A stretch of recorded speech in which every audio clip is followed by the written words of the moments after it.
All right.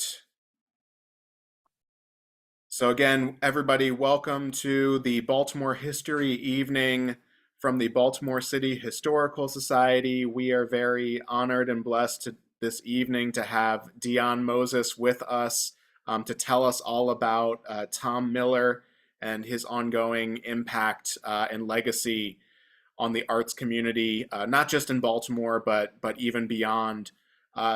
Deyane is a veteran artist, activist, archivist, and curator living in Baltimore, Maryland. She graduated from MICA with a BFA in photography and an MFA in curatorial practice. She is currently pursuing her Master of Library Information Science at the University of Maryland. And during her undergraduate studies, she received international recognition for her thesis, the Maryland Institute Black Archives, a study of Black artists in Maryland and MICA from the 1800s to the present. And she created Black Eyes LLC in 2020. So this evening, Deyane's going to share a background on Tom Miller, a prominent and multidisciplinary Baltimore artist, and her efforts to keep his legacy alive. So without any further ado, I will open up the stage for Deyane Moses. Thank you so much for being with us here. Thanks, David. Thanks for having me. And thank you, everybody, for joining us this evening at 7 o'clock. I know it's a little late and you could be anywhere else, but y'all are here with us tonight. So really, really appreciate it. Also, as David said, we have a few of Tom Miller's family members here, sisters. So I want to honor them.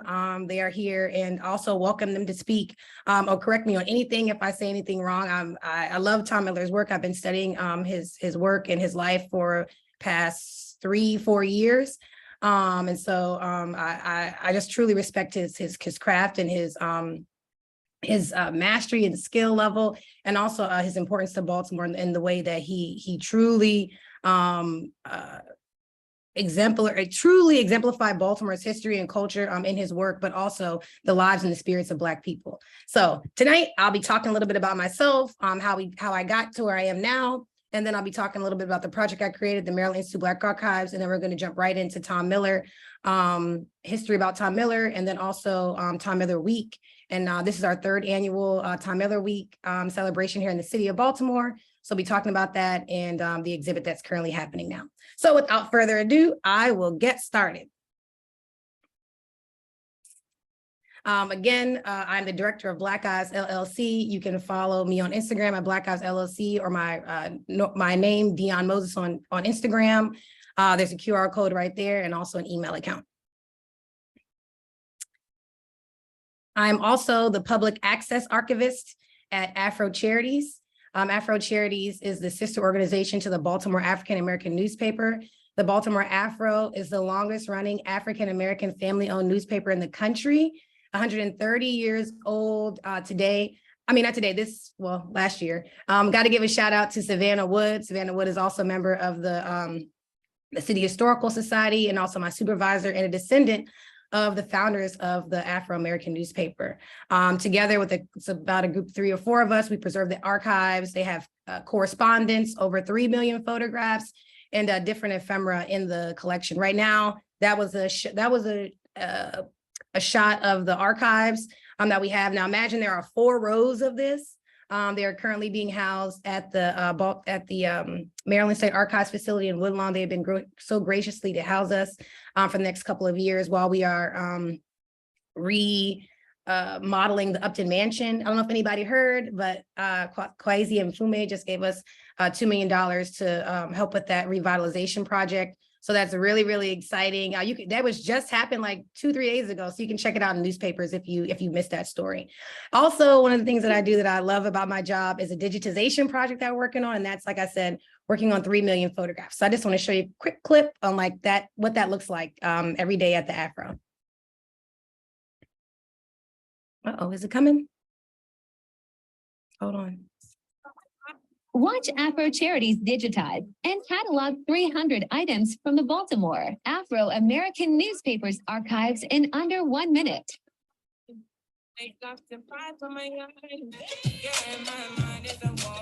Shout out to the Maryland State Archives.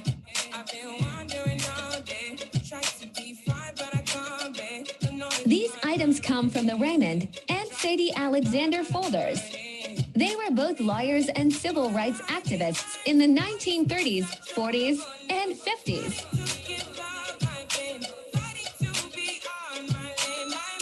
Be on the lookout for more videos of our digitization. Oops, I don't know where that cut off. But I don't know if anybody knows Megan. Megan is an archivist working with as Megan McShay's working with us Afro Charities, and she's amazing. So that's just some video of us working in the archives. About me, I was born in Virginia, but I spent some time growing up in Virginia as well as in Maryland. I've always considered myself, when I look back and I was making this presentation about all the different roles and different things that I play currently now, I realized that I've always done that throughout my entire life as a child. I was a storyteller, an artist. I consider myself an activist, always starting good trouble though in school and in the community. I've always organized people around my community to do different things. I've been an activist. I've also been an archivist, a curator, educator, and also an entrepreneur throughout my life as a child. And so these are just some of the things that I found throughout the archives in my personal collection. But growing up in Northern Virginia, I had a sense of being lost. Although I grew up around predominantly Black people in my community, when I went to school, I was surrounded by predominantly white children. And so there was a disconnect for me where I was always looking for who am I? What am I? What is this? What is the world around me? What does it mean to be Black in America? Because I saw these discrepancies, but I couldn't quite place different things. So I was always looking for the truth and the history behind myself and what was around me. And I feel like that is what's really sustained me and what's really has always been this longing for community, longing for what's going on around me, and longing for understanding the society that I'm currently placed around me. And so from there, as a child and going to school in Virginia, I did go to an HBCU for a year, but I dropped out. I wasn't quite focused. I didn't know what the HBCU could offer me. And I was just totally, I think, honestly, just jaded into what it was to be Black in America. And I was searching for that. I did drop out of college, like I said, in 2005. And eventually ended up going into the military, where I became a broadcast journalist. So 46 Romeo. I lived in Korea for 3 years. I spent some time in Japan, and also I was a Pentagon bureau chief all over there. So what I did through 7 years in the military was telling the stories of soldiers around the nation. And one of the things that I noticed while I was there was that although I was surrounded by predominantly Black people in the bases that I was stationed at, the work that I was called to do, the work that I was being assigned to do, was predominantly being focused on white people. And for instance, what's the word I'm looking for?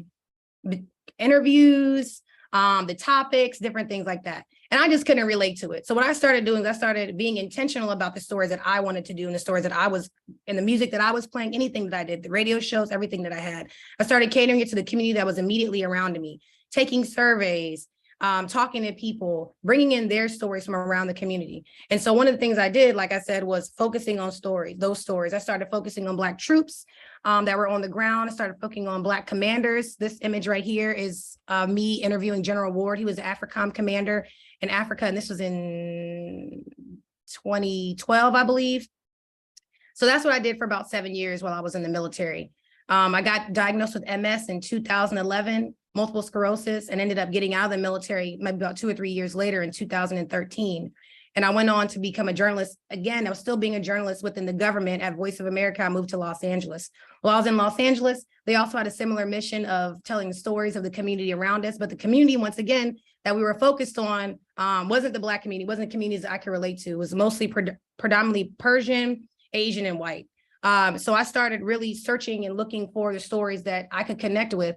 I found a Black person who was in paparazzi, some Black midwives, as well as like diverse scientists being in the community in Los Angeles. And so that really started making me think like, hey, this is something that this is a niche, this is something that I'm really passionate about, Black stories and Black people, but how can I make a larger impact in the world? And I didn't know how to do that. While living in LA, I started going to art museums and meeting different artists and really starting to see this calling by artists like Dawood Bey and Renee Cox and Deb Willis, specifically Deb Willis when she was working within the archives. And so that called me to want to come back home and go to art school. So I decided to come back home to Maryland. where I grew up in Maryland and Virginia, and I wanted to attend MICA. I knew MICA was a predominantly white college. It was a predominantly white college, however, it was in the city of Baltimore. And when I went to visit the school it seemed pretty diverse to me. There were Black people working there. I thought that I would feel pretty comfortable there at the school. However, when I got there in 2017 in the fall, I was quite shocked to find myself to be the only Black person in the class. It was a class of like 17, and I'm the only one. In my graduating class in the photography department, we had 3 Black students. But oftentimes in the other class, I was the only Black person. So that got me really thinking about what was MICA's history, and how could I find out more information about that? I ended up meeting Dawood Bey in real life in 2019, and he told me to stay local and think about my community. And that got me to thinking, like, if I want to know more about MICA and I want to know about Baltimore, I need to go directly to the source, and that's the people, that's the school. I asked the Black Student Union, they couldn't tell me. I asked some faculty members, they couldn't tell me. But when I went to the library, they pointed me to MICA's history book. And it's called Making History, Making Art, and it was by MICA. And it was published in 2010. It has about 300 pages in it. And I read it from front to back about 3 times now. But the first time I read it, I got stuck on page 91. And this is page 91 right here. And it talks about racial segregation in the Institute. When I read it, I learned about Harry S. Cummings, who became the first elected Black councilman in the city in 1891. And he elected a Black student. He found out that he could elect a student to come to MICA for free on a scholarship because MICA had a partnership with the city. So of course he elects a Black student that he knows, and it's Harry T. Pratt. And that's who became MICA's first Black student. The page goes on to tell us about Harry T. Pratt, as well as some other students who came to MICA. And then eventually MICA says the school is for reputable whites only. And this is in 1894. And from 1894 to 1954, no Black people could come to MICA at all. But the book the story, that one page kind of whitewashes, doesn't really dive deeper into what happens there. And that really got me to thinking, like, who are all these other people? What happened to these people? Because I know Black folks were trying to come. One thing we don't do is take no for an answer. And so I started really looking into this history. I used all different types of resources, the Maryland State Archives, the Afro Archives. That was my #1 resource. The Afro Archives was my #1 resource because they were the only publication at the time telling the stories in Maryland, telling the stories of Black people from their perspective. So without the Afro-American newspaper archives, I would not have nearly 1 iota of information that I have today. The Baltimore Sun also was a great resource. So these are just a handful of people that I found between he comes before 18, but let's say between 1891 in 1954, where schools were desegregated. I want to point out maybe just a handful, just 2 or 3 real quick. This man right here, this is Thomas Wiggins. He's also known as Blind Tom. He was an autistic savant, which means he could play any music that he could hear by ear.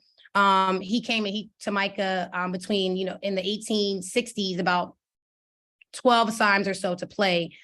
He eventually died penniless and with syphilis from his enslaver.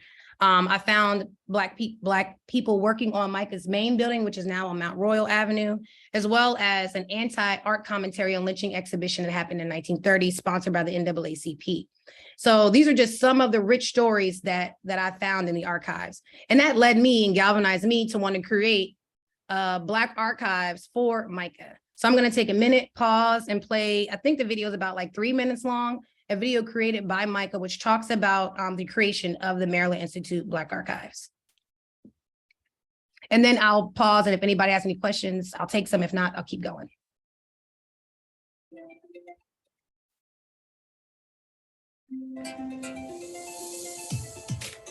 I've always wanted to come to MICA ever since I left the military.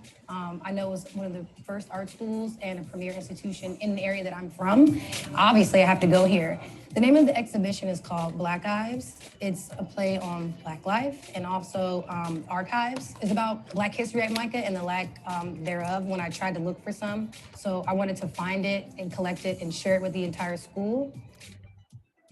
From 1895 to 1954, when schools were desegregated, no Black students had come to MICA, but a lot of students tried to come. And so my goal, my ambition is to revive the stories of them and to tell them to the entire school, to the world. making it physical, making it real, like changes how people see. Because just talking about it is not enough. The artifacts are real. The information says it's real, but I made them. I got them off the internet, made them look old. And a vitrine signifies importance. And why can't it just be important? Because the Decker Library staff has definitely helped me as much as they could with finding like research and people, not just within MICA, but outside in the community, like historical societies, like giving me different ideas of places to look where it can be. The show in Pinkard was so successful that the president, Sammy, wanted the show to move and continue on. So we decided on having it here at the main building. When we came here though, we had Take Back the Steps, which was a remembrance for Robert H. Clark, who was the first MICA student to be denied for the color of his skin in 1895. And then he came back with his father a year later to ask Mike again to receive him as a student. And they went to the steps the second time. And that's kind of like why we chose the steps at that particular location. I got permission from facilities and Sammy to cover up the statues around the main building. I wanted to think about the erasure of Black people from art history and how it's still continued on here at the college. So the pipe and drape is almost like a picket line in a sense. And I also added some more photos. There are some students, some alumni, faculty, as well as people who work at MICA, the staff. I really hope that people see that this project was made in love and not in any type of anger whatsoever. But this is a way for me to give back to the school that's given me so much. It's just another way for me to do that, to teach them like they've been teaching me. It's sad that, MICA never thought about its Black history, but it was ripe and it was waiting for me to find. It was for me,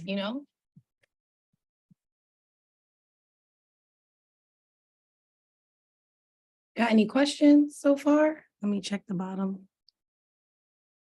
Okay, don't think we got any yet. Okay, these are just some of the resources that I use. People often ask what resources I use, and honestly, I use every resource that there is possible out there. Nothing is off limits for me. Paid sites, different things. Everything is up for grabs. And I would encourage anybody to use technology to your advantage right now. There are a lot of different resources that can help us find people when we're looking for them. In the archives and people who are still living today. That led me to create the Black Lives LLC, which you see as a play on the original exhibition. And the goal for that was for me to utilize my skills in curation and my interest in the archives to create programming, as well as other different, I would say, means that the community would want. So for instance, I've been reaching out and working with a lot of people in the community with preserving their archives, but trying to provide this in a more affordable and a more ethical way, because I know these things cost a lot of money. I even don't have those resources, but I'm using my resources to assist with the community. And that comes through Baltimore Speaks, the different work that I've done with Inheritance Baltimore and Johns Hopkins University, my work at the archives with the Afro. So this is just all in all totality of like the work I'm trying to do here right now. So moving forward, so let's talk about Tom Miller Week. That's where we are right now. So Tom Miller, has everybody seen this piece? I know y'all seen it. It's on, if you haven't, you've driven past it. This was my first introduction to Tom Miller when I moved to Baltimore in 2017. It says, however far a stream flows and never forgets its source. It's on North Avenue and Hartford Road, which is near the Great Blacks and Wax Museum. I love the Great Blacks and Wax Museum. So this is my first introduction to Tom Miller, but I didn't know his name. I didn't know who he was. I didn't know anything. And this other mural is directly across the street from the first mural. This first mural was commissioned by the city and President Kurt Schmoke, former Mayor Kurt Schmoke at the time, to talk about, somebody raised their hand, sorry. I have a hand raised, David, sorry. I can't see you. No, sorry, go ahead. Okay. Okay, so it was commissioned and it was placed strategically at the corner of Hartford Road and North Avenue because it's across from the courthouse. And Tom Miller we'll talk more about his work and his style later, but it's bright and bold colors, make people happy. And that's one of the things that Tom Miller wanted to do, but also it also reinforces Kurt Schmoke's slogan at the time about the city who reads and combating illiteracy within the city. So Tom Miller, he honestly, he checked like 3 bullets three bullet points with this piece: uplifting the community, because, you know, if you're coming out of court, you know, it might not be, I don't want to go to court, but, you know, if you come out of court, you might have it might not be the best day for you. So it can uplift the community too. It talks about the illiteracy in Baltimore, because it came from President Kurt Schmoke, but it also talks about however far a stream flows, and never forgets its source. So no matter what happens, no matter where you go, what's going to happen to you, you will never forget where you come from, your home, Baltimore, your family. You never forget your roots. And that was an African proverb that Tom Miller used, and those proverbs still reign true to a lot of the work that he used in the future. Okay, so Tom Miller. Tom Miller was born in 1945 in Baltimore, Maryland. He grew up with his parents and a handful of siblings. Over in Sandtown. That's on the west side of Baltimore, kind of like going towards the highway nowhere on Route 40. He grew up in the 1950s and 1960s. So I like to think about that time period, because that was a time period during desegregation, during the civil rights movement, but also white flight in the city. Now, I don't know if you know what white flight is, but it was white people leaving the city to go out into the suburbs, because a lot of Black folks were moving into their neighborhoods, as that was a result of redlining and different things like that. His family had a history of thrifting, as well as going to upcycling materials in their homes. They had an annual tradition of spring cleaning, where they would paint their furniture to make it bright and fresh for the new year. And that's kind of where Tom Miller, as I believe, where he got his notion for upcycling furniture. He attended Carver from 1959 to 1963, and he studied commercial art while he was there. Lindy Jordan, which is right here, was one of his art teachers, and he also taught a lot of other artists within the city of Baltimore. Carver was founded, in a little bit of history about Carver, because it's very important. They were founded in 1925. And they were founded to train and equip Black youth for immediate employment and entrepreneurship after grade school, because Black youth weren't awarded the same opportunities as white students. So if you think about it, white students had means, they had apprenticeships, they had parents who already had businesses, so they had ways to set themselves up for the future. So Carver was established to combat that inequity. They taught carpentry, they taught dressmaking, they taught automotive, they taught shoe repair, and they taught a lot more than that. They even, throughout the research that I've done, they've even supported veterans. So for instance, when wars would happen and veterans had to be drafted, when they came back and they didn't finish school, they could come back and they could graduate at Carver, but they could also get their education in that trade. Looking through the yearbooks that Carver has had over the years, in the back, you'll see people who graduated from Carver and now have a business within the city. And so that was just been an amazing thing to see throughout the years of looking through their yearbooks. And they still do that today. Students from the city can choose whatever school they want to go to. And they don't, everybody knows we don't have any school buses here unless it's a private school, but students could choose where they wanted to go throughout the city. So students came from all over the city, and still do, to come to learn and teach from Carver, different skills, and get job ready training for after graduation. In 1963, as you can see right down here at the bottom in the yearbook, Tom Miller was awarded a scholarship in 1963 to attend MICA. He attended there for 4 years, and he got his BFA in fine arts in 1967. From there, he went to teach at Baltimore City Public Schools for 20 years as an art education specialist. And that work that he did there was groundbreaking, instrumental into where he's going to go in the future. And I'll tell you in just a minute. I'm forgetting the date. In the 1970s, where did I put the date at? Sorry, there's too many dates. 1980s, excuse me. In the 1980s, Tom Miller was accepted into the Maryland Institute College of Art, but he didn't apply. And you're like, how do you get into college if he didn't apply? Well, Dr. Leslie King Hamden, she became the first Black dean of graduate studies at MICA during that time. She was also Tom Miller's neighbor, friend, and she knew him as an artist.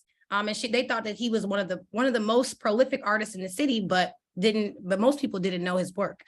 So Dr. Leslie had just started the Ford Foundation for the Fellowships for Artists of Color at MICA. This is in, like I said, in the 80s. And so what that foundation for the Fellowships for Artists of Color did for Black people was, or people of color, should I say, is one, it gave them the opportunity for them to earn an MFA degree.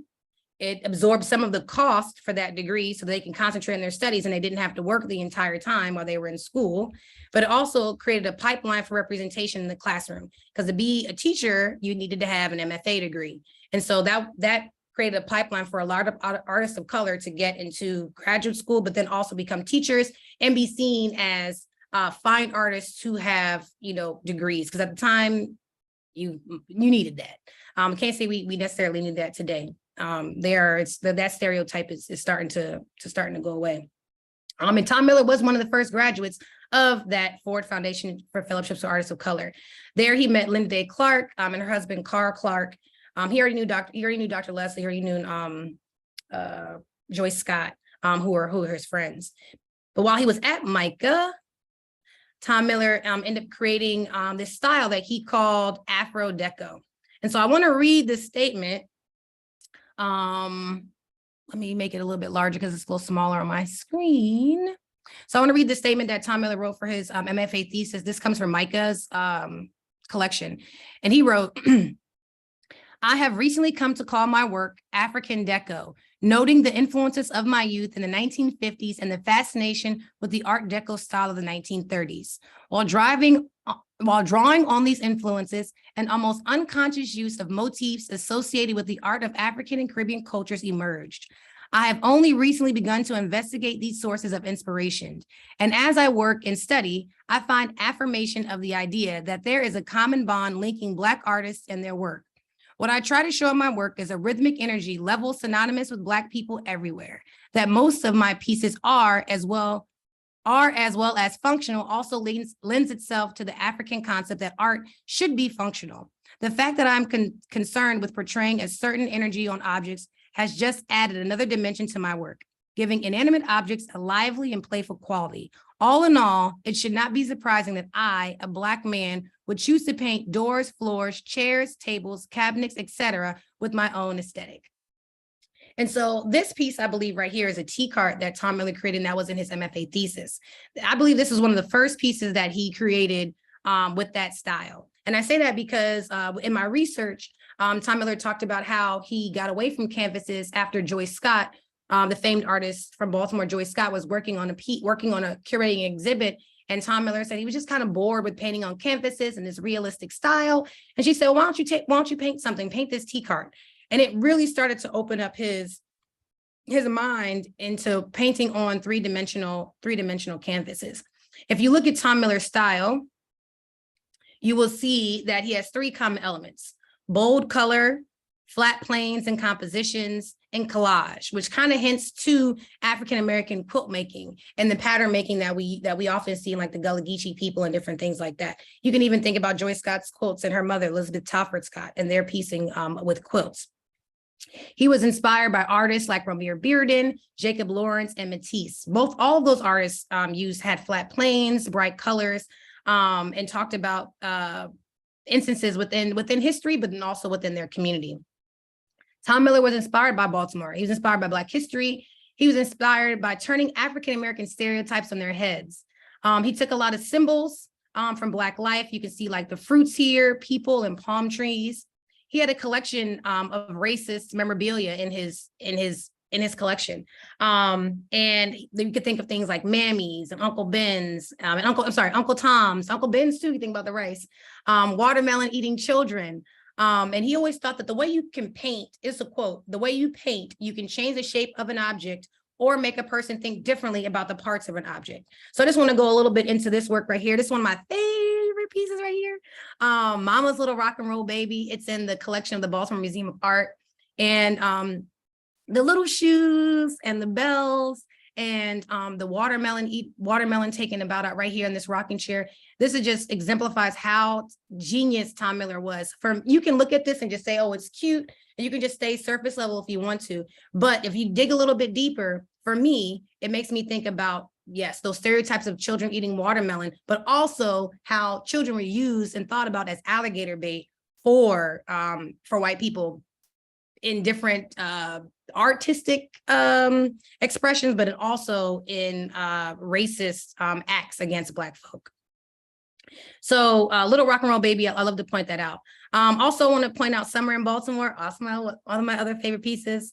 And it talks about a typical day in Baltimore. Here you see a man with a horse-drawn carriage, an Arabber. I'm pretty sure most people from Baltimore know who Arabber is here. You've probably seen him on your street, or you've seen him going down the street. people, men, women drawing the carts down the street, and yelling out that there's fresh produce available. This might just seem like some everyday thing, but if you're from Baltimore and you know about the history of Baltimore, you know about the inequities in Baltimore, you know about the food deserts. So the Arabers, they assist with helping diminish these food deserts that are in neighborhoods right now in Baltimore. So they provide these fresh produce where people probably wouldn't be able to get it elsewise. Miss Miller, I see you there. You're muted.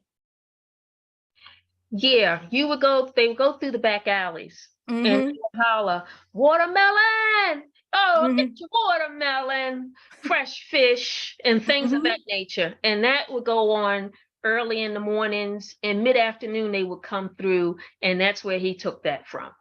Yes, ma'am. And it still happens today. Yeah. People yelling out the windows like, over here, and how you doing?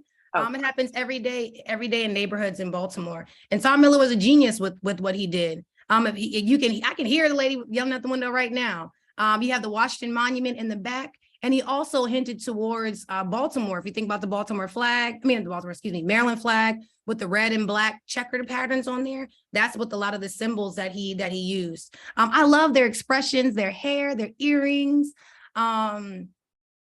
Tom Miller just knew how to play with shape. He knew how to play with color. He knew how to play with composition. And everything about this piece makes your eye just keep wanting more and more and more. And I just love the work that Tom Miller, he does. Keep moving on. In 1987 is when Tom Miller graduated from MICA with his MFA thesis. He sold every piece in the show, and he was the first person ever to do so. I'm not sure if it's happened again since then, but from what I've read in the archives, he's the first person. He's the person to do so. He receives gallery representation not too long after that as well. People waited years for a piece after that. It would be commissions, shows. Tom Miller was everywhere. But from my research, he's not very well known in the circuit, during that time period, let's say like in the 80s and the 90s. And I'm like, why is that?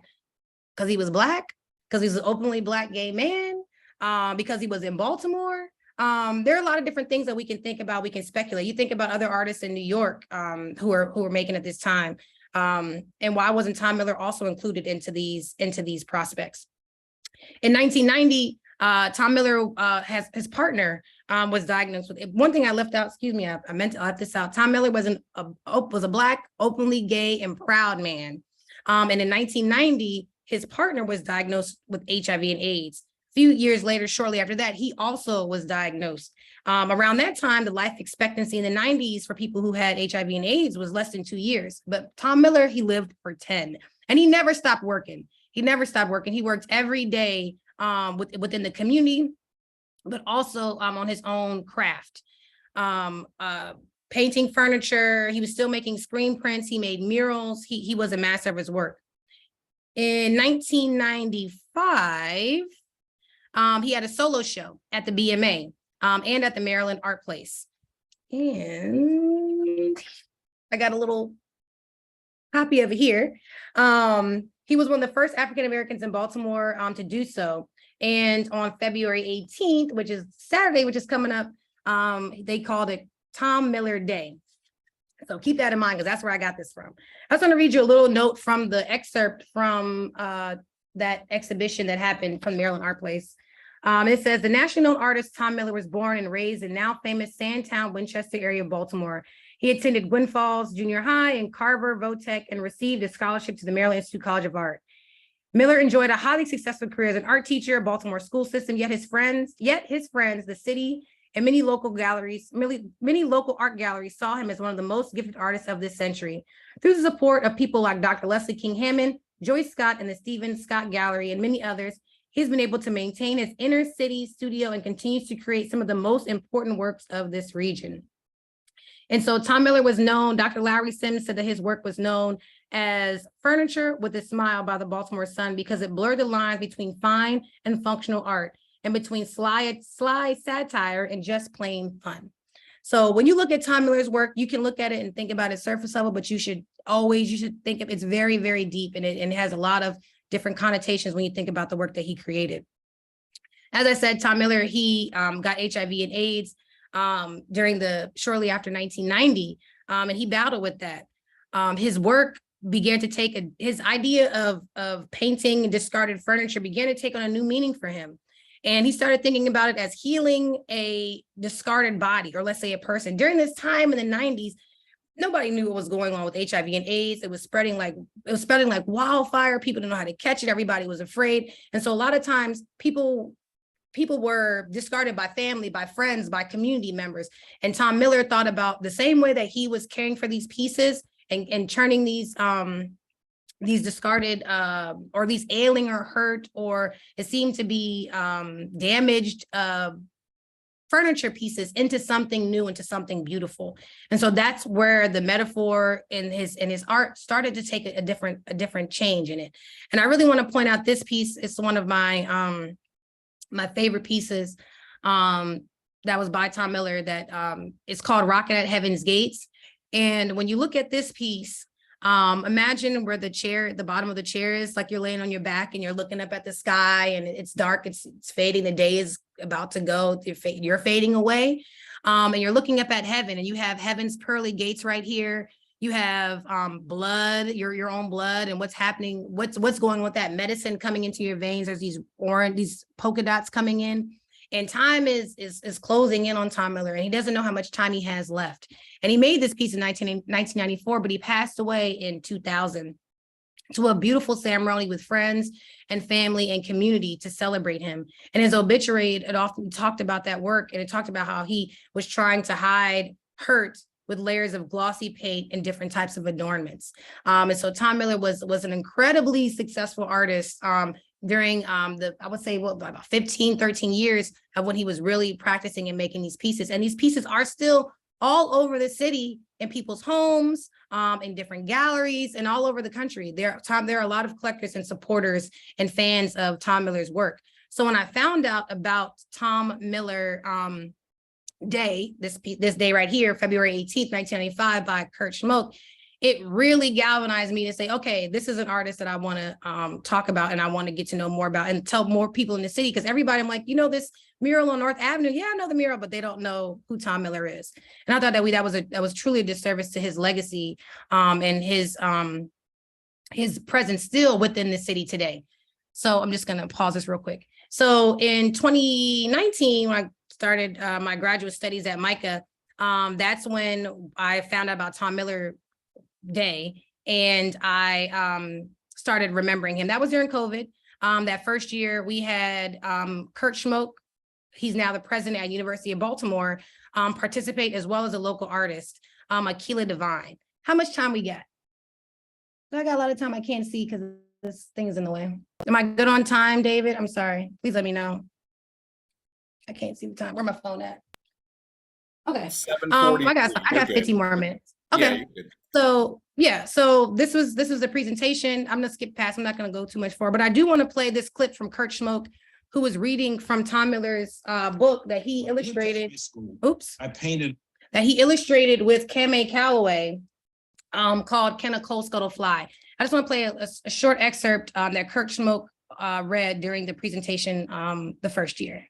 When I went to high school, I painted all the scenery for the plays, decorated the bulletin board, and drew pictures for my friends' book reports. The art classes didn't have many supplies, but the teachers gave us lots of time and attention. One day, my teacher said, "Tom, you must go to college at the Maryland Institute of Art. You are really good with color and design." "Okay," I said, "but that is on the other side of town and a long way from my house."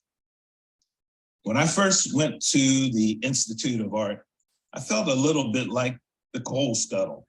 I felt dark and dented and in the wrong time and place.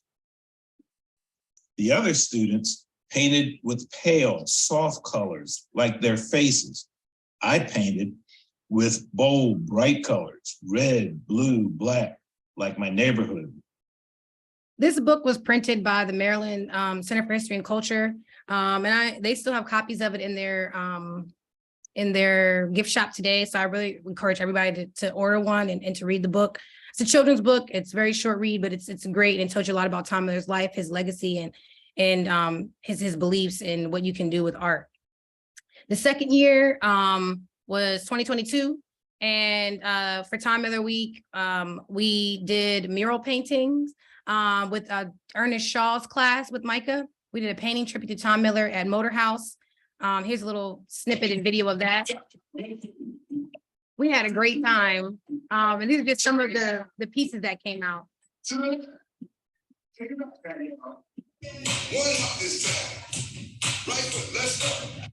And this is Rufus Miller. This is Tom Miller's nephew, who came to the second year's events, and also put me in touch with Miss Francine. Okay, and we also did a tour of the Maryland Center for History and Culture and mapped out different locations in the city who have his works. Reginald F. Lewis. If you want to see Tom Miller's work right now, you can see it year-round at the Maryland Center for History and Culture. They have one in the third floor where the furniture is, and they have a nesting table on the third floor, and they have a panel piece on the first floor. Third floor and the first floor. And on Saturday, you can visit the Historical Society for free for Tom Miller Day, and you can see those pieces. So please don't forget that. Also want to shout out the Maryland Center. Also want to shout out the Maryland State Archives. There are a lot of people now who are, now that we started talking about Tom Miller, who have been started collecting his work, different galleries around the city, as well as different state institutions like the Maryland State Archives, which just did this 3 weeks ago. This is in their conference room. It's a permanent installation of Tom Miller's work in their conference room. So for the third annual Tom Miller Week, what are we doing this year? What have we been doing? Woo, it has been a labor of love, and we have really been working really hard. This year, if you've been listening to all the stuff I've said, it has come full circle. So for this year, what we did was we partnered with Carver Vocational Technical High School, Tom Miller's high school that he went to paint furniture in his honor, to then raise money for a scholarship for these students, these artists at Carver. The goal was to raise about $10,000 in scholarships for each of the students who participated. And this is our kind of overall operating budget. We haven't hit that. It actually came out to be a little bit cheaper. But this was our original plans for that. I want to switch over real quick to the website, and I'm just going to show you a little bit about that. And oops, not yet. Let me share, new share. I'm gonna go to this screen where I'm at. Okay, here we are. Okay, bet. Okay, so this is our website. You can visit it at tommillerweek.org. Newly website just created, and it talks a lot about what we're doing this year. You can see images of when the process. We partnered with Second Chance. Second Chance, I don't know if people know about Second Chance when you first come off the highway. Second Chance, they have a mission of rehabilitating furniture, but also people and places. And we're thinking about people. We're thinking about people who may have a past where they might not be able to get employment elsewhere because of incarcerations and different things like that. So we partnered with Second Chance to help us with the furniture. And they donated several pieces. Carver donated some other pieces, and we also got some pieces from Goodwill. So these are some of the pieces coming in to the school. This happened in about November. We've worked on this for months. We in the basement of the school, we painted. We had Gary Mullen, who's an artist in residence, help us. He's also at Motor House right now. We sanded the furniture down. Natovian McLeod, who was our project manager, who worked very closely with me, but also is a student at MICA, a graduate of MICA, excuse me, but also works there currently now in their open studies department. She assisted tremendously. Both of them helped me tremendously with the efforts this year, and I couldn't have done any of it without them. Also, John Brick is the art teacher at Carver, and he assisted a lot as well with getting the students together and helping us complete the project. So you see here us standing, us priming, and then we also talked about our concepts with different proverbs and things like that, thinking about how Tom Miller created his work. So the students were allowed to dream up their own, pick a piece of furniture. We have a piano, we got tables, we have chairs, we got an A-Robbers cart. So students pick their own pieces, came up with their own proverbs, their own different concepts to the pieces. And we talked about how they all worked collectively together in the space. And then, we got to work with the different painting and the sketching out. So some pieces were done solely by one artist. Other pieces may have been collaboratively put together. So these are just some of the images that you can go over to tommillerweek.org and check out.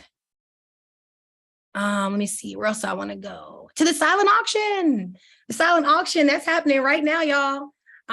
So you can see these works are, you can see these works here on Galabid. I'm gonna drop the link in the chat.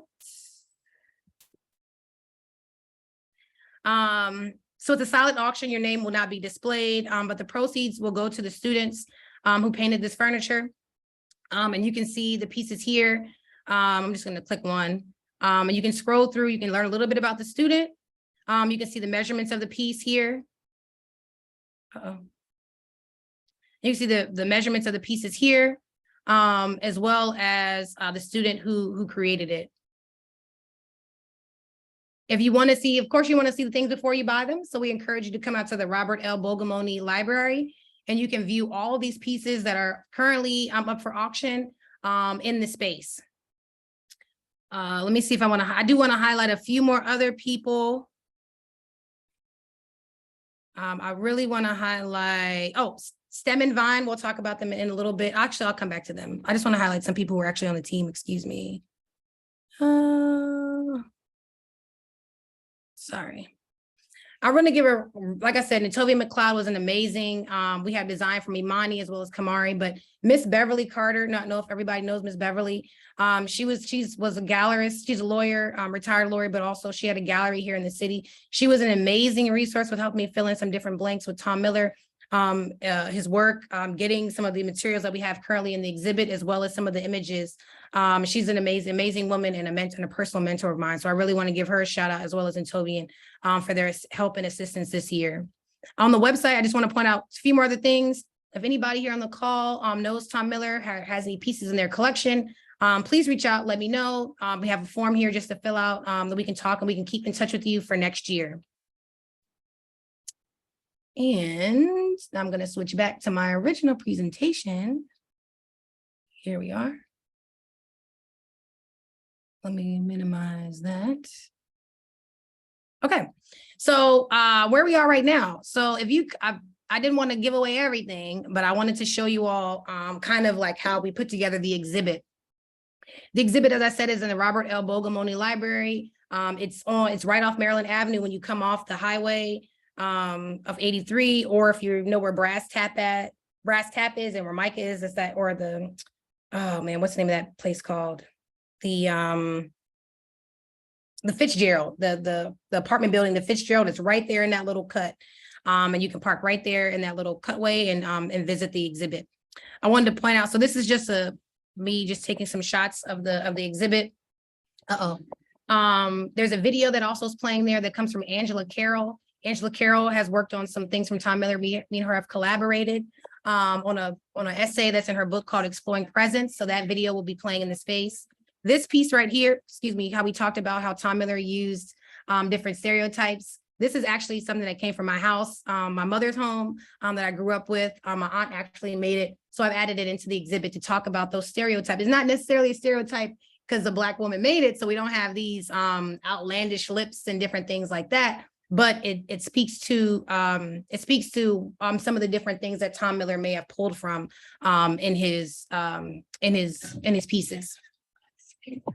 We've outfitted the space with to make it look like a home.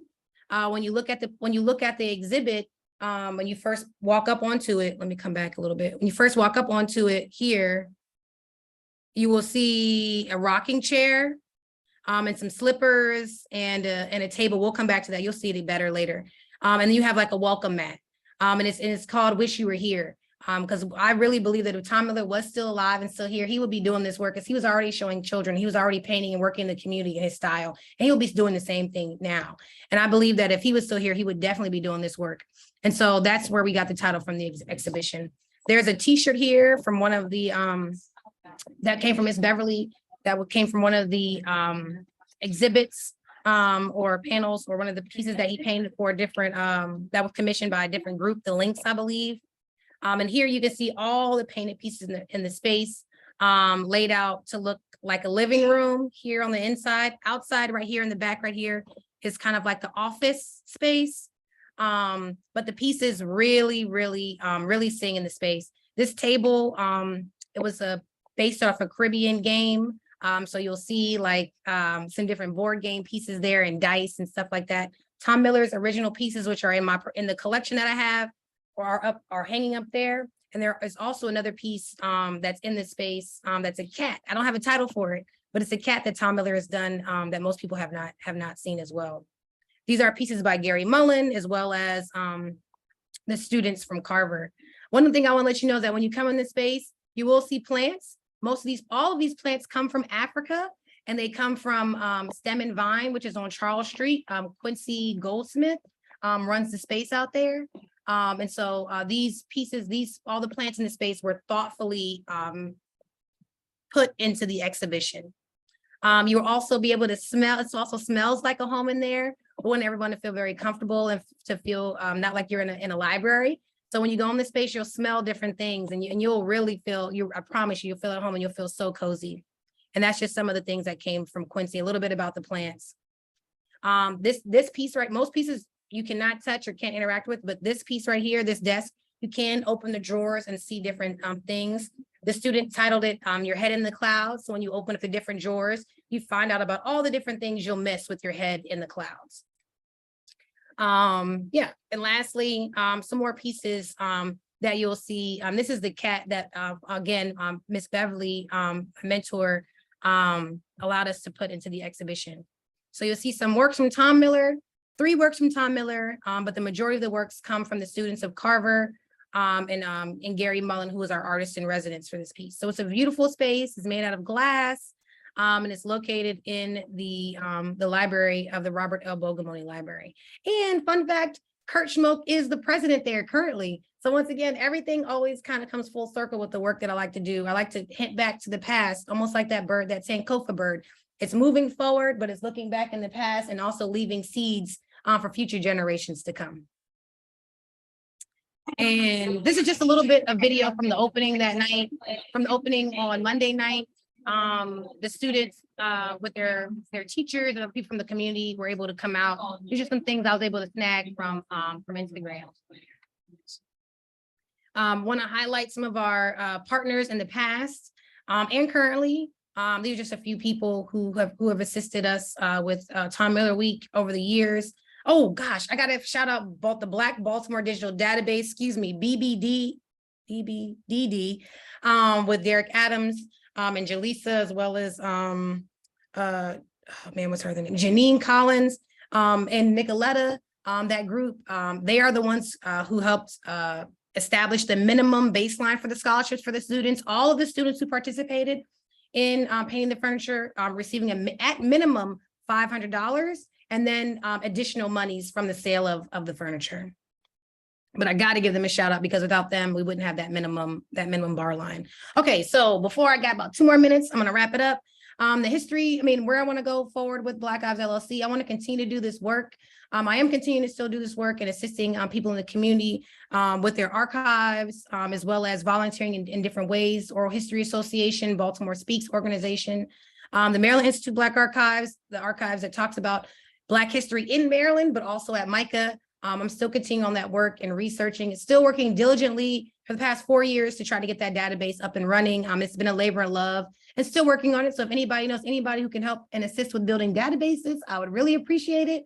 Or who wants some volunteer work to help us with that, because we are very grassroots, George Washington Carver mustard seed organization. I really appreciate it. And Tom Miller Week, we're going to be doing this again every year, same time, same place, the week of the 18th, and we'll be celebrating this artist and his legacy. These are just a few things that, I hope to be moving forward in the future with oral histories and different lectures and workshops, things that I'm doing currently right now. And I want to put out my information again. If you need any assistance with your actual archives, you can hit me up at hello@blackarchives.org. Or if you're looking to get into some research and need help searching the Afros archive, you can hit me up at Deyane@afrocharities.org, and I'd be happy to assist you with any one of those or both. Thank y'all for listening and your support. I did that in exactly an hour. It's 8 o'clock on the dot. I really appreciate everybody for tuning in. And I really appreciate you. Any questions? And I also want to give Tom Miller's family some time to talk and fill in any gaps if I've left any. Ms. Miller, you want to go first? I'll let you go first, if you don't mind, David. I don't think you left out anything. I think you know Tommy. I think you know Tommy better than we do. I mean, you were very accurate, and I can see the detail work that you've done in the exhibit with the kids. Fantastic job. Fantastic job. I have a piece here that I need to complete, but I might donate that. It's really interesting. You think you got something interesting? This one takes the cake. I'll get with you. Okay. And also, I wanted to let you know when he was in hospice, he finished. I don't know who got that last piece that he was working on, but me and him, we kind of collaborated together because my two sisters and my husband, we went to Carver. I was a commercial artist. And, same classroom he was in, and my twin sister was in business at Carver. My older sister was in business at Carver. My husband was an electrician here. And we still donate to Carver now. Yeah, we do. Oh, okay. To Carver 2 years ago. Yeah. And where's the place we working at now? We everywhere. No, they got the up there. You should have showed her the picture. Oh, we did some pro bono work at the Afro. There you go. At the new mansion. We did really? Work there. I sent my wife the pictures. We did it last year in 22. Well, I'm not gonna hog the mic up. I'll let Mara say something. But that's gonna be a nice piece when I get that mansion done. Yes, and you have to come out and come to the opening. Oh, yeah. I want to meet you.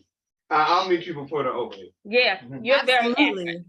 Okay, yes, we will definitely link up soon, very soon.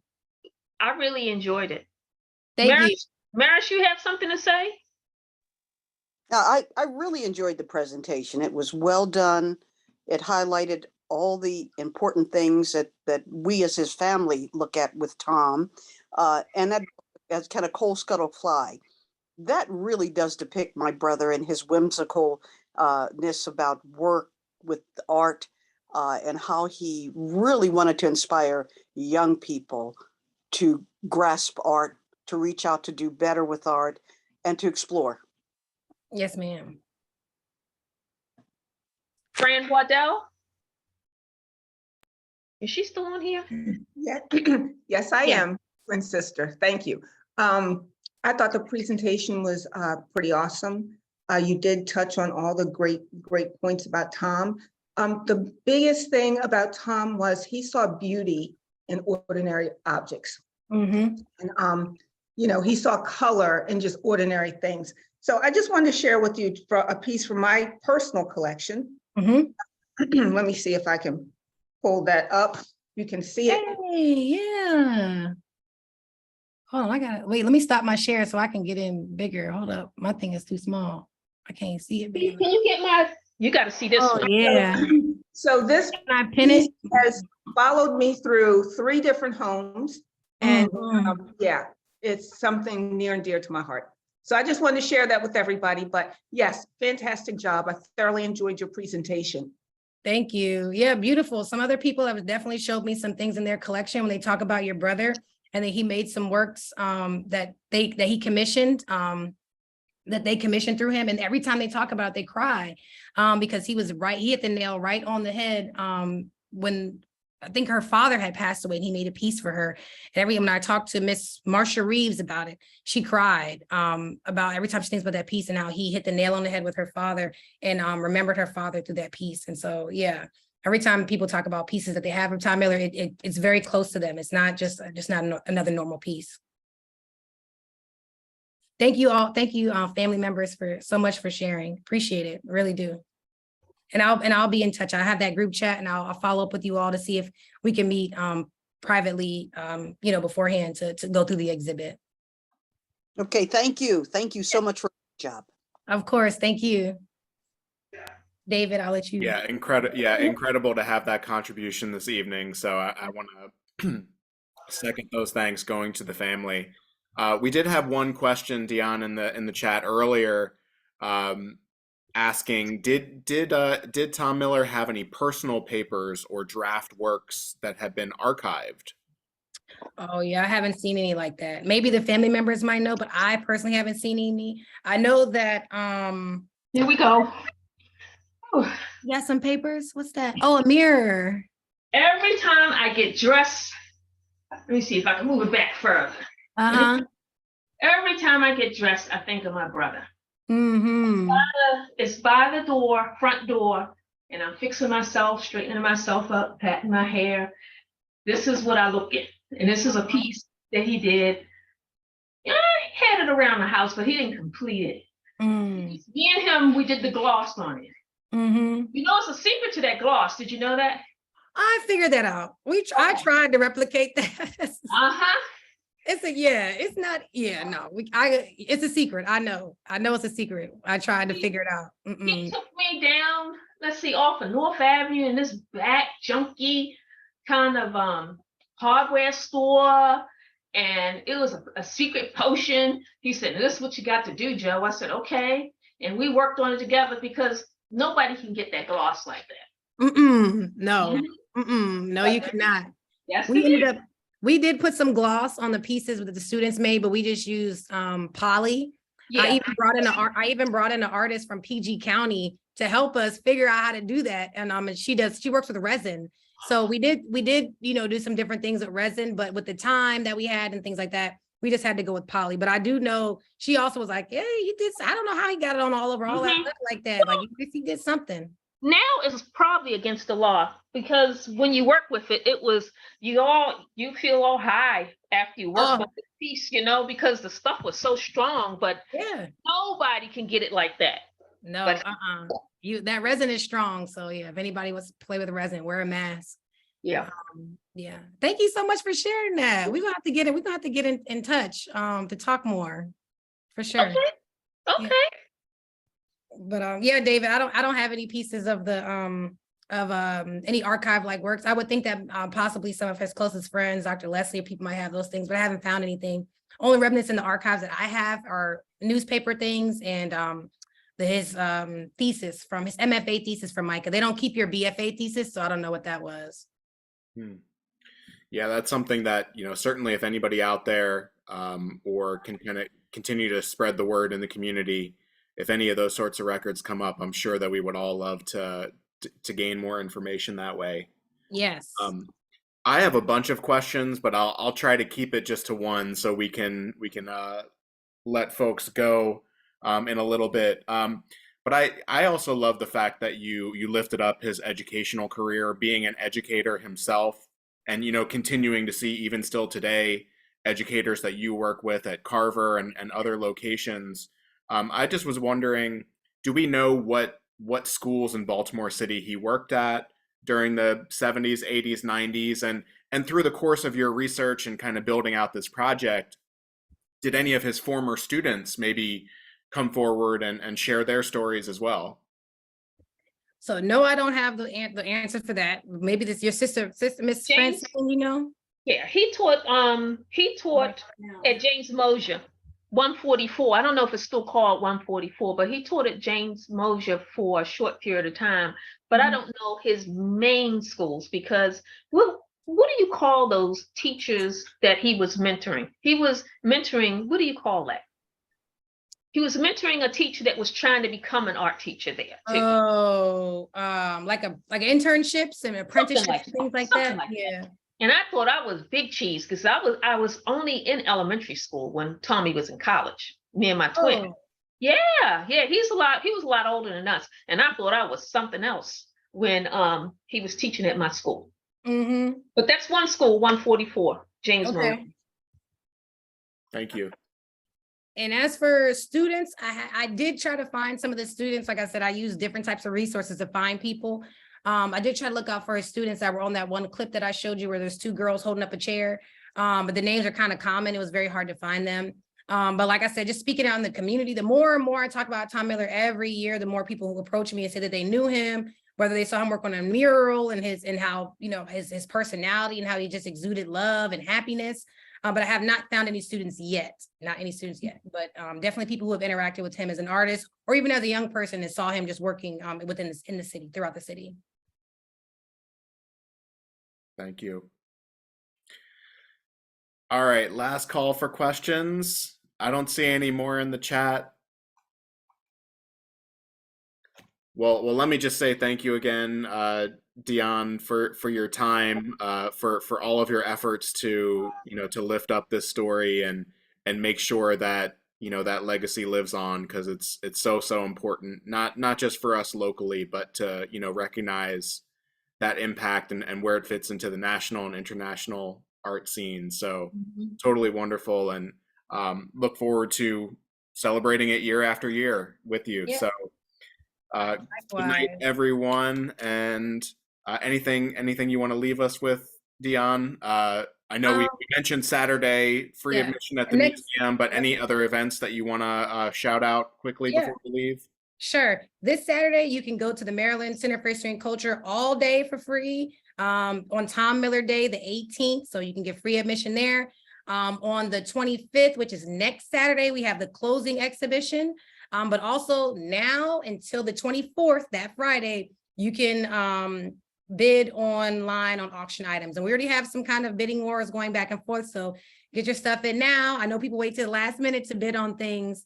But yeah, get your bids in now, and the proceeds go to the students of Carver for a scholarship in Tom Miller's honor. So yes, and also want to mention this is a for-profit. I'm an LLC, working on getting into a nonprofit status soon, but for right now, this is a for-profit auction. So yes, thank you all for coming. Big shout out and thank you to Tom Miller's family who was able to make it tonight. It was a pleasant surprise that you all are able to join us tonight. I really appreciate it. I'm very humbled by your words, and I truly appreciate y'all being here and everybody coming out tonight. See y'all soon, and see y'all on the 25th. And I'm gonna stop by the Historical Society on Saturday too. Maybe I'll run into a few of y'all. Awesome. All right. Good night, everyone. Thank you. All right. Good night, y'all. Be safe. Thank you.